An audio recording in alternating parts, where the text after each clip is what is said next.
Mom, why am I fat?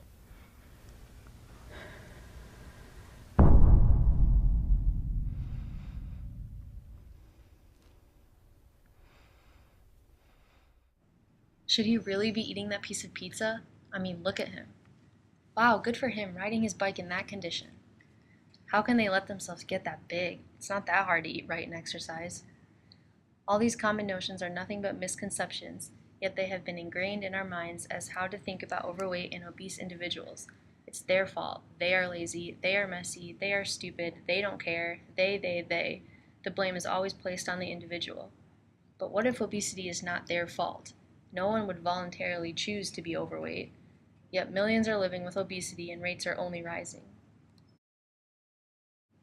Beth Younger is a 53-year-old middle-class female and a professor at Drake University who has been affected by obesity for the majority of her life. Beth talks about how the role of society and how obesity is portrayed and how it has personally impacted her. It basically portrays obesity as being a completely horrible aspect of humanity that is all the fault of the individual, which Obesity is not just the result of overeating. Conclusions should not be jumped to. but it's a complex web of factors. It's not just that I'm lazy or that I overeat. It's about my relationship with food. The focus needs to be on the individual's own problem, not just generalizing it into one category of overeating. It's affected me now because, as I said, I really don't feel like a fat person. I just feel like me.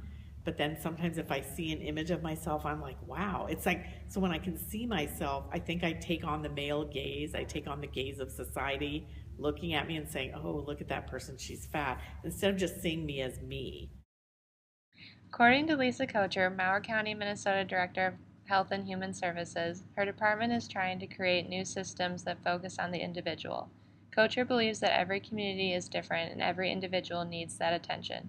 The public health department spreads the word about their initiatives through programs that are then promoted around town through local media and in public schools. We are too focused on what the individual is doing wrong that we lose sight of the underlying forces behind obesity.